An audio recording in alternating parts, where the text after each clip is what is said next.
otra vez la tenencia. Nuestros flamantes diputados en el Congreso local decidieron por mayoría cargarle a los potosinos el impuesto sobre la tenencia de vehículos, pretextando que el gobierno estatal requería de esos recursos. La solución fue simple: si el gobierno quiere más dinero, se lo sacamos a los ciudadanos. A ojo de buen cubero, ese impuesto le llevará a las arcas de la Secretaría de Finanzas alrededor de 450 millones de pesos. El problema no ha sido únicamente la imposición de tan injusto impuesto, sino que además agarraron parejo y sin explicación alguna subieron indiscriminadamente la tasa para calcular el pago. Veamos, las camionetas pick-up que el año pasado, cuando ese impuesto era federal, pagaban alrededor de 1,000 pesos y ahora les exigen 9,000.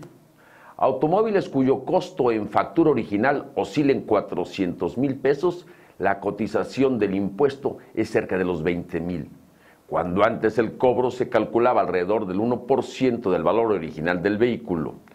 Lo que ya se nos hacía gravoso, ahora es sobre el 5% aproximadamente.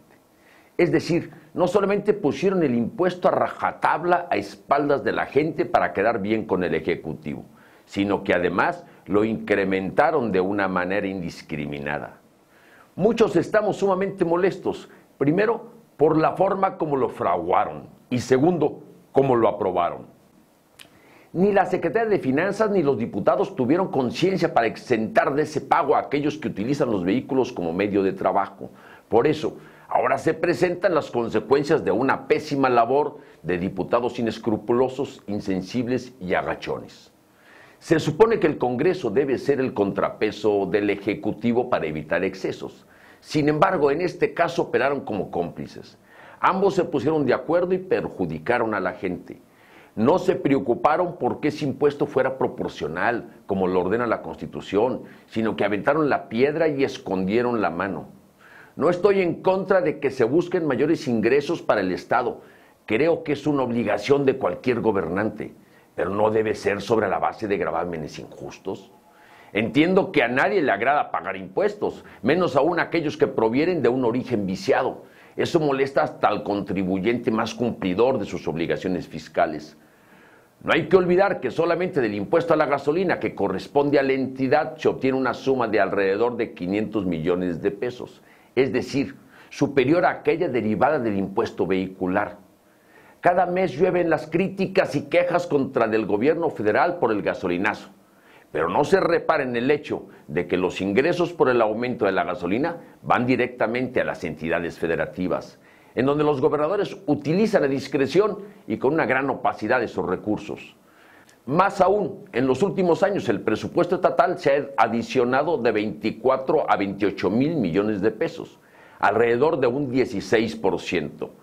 Tomando en consideración una inflación acumulada del 6 al 7%, significa un incremento sustancial en las finanzas públicas, resultando por lo tanto injustificable la imposición de mayores cargas. El gobierno estatal tiene más dinero que nunca y en base a ese hecho real no es correcto que de un día para otro se quintupliquen los montos a pagar en el caso de la tenencia. Pregunto, ¿para qué los diputados o el secretario de Finanzas contesten? ¿Por qué tanta voracidad? ¿Qué le hacen al dinero público? ¿Dónde están las obras? Y los señores diputados, bien, gracias, algunos disfrutando de su bono individual de 220,000 pesos.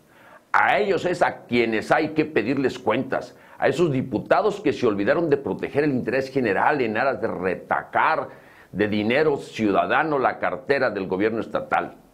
Pero también al gobierno hay que exigirle que rinda cuentas, porque como suele suceder, son sagaces para cobrar y tacaños para regresar a los contribuyentes, aunque sean centavos, algo de los miles que les cobraron.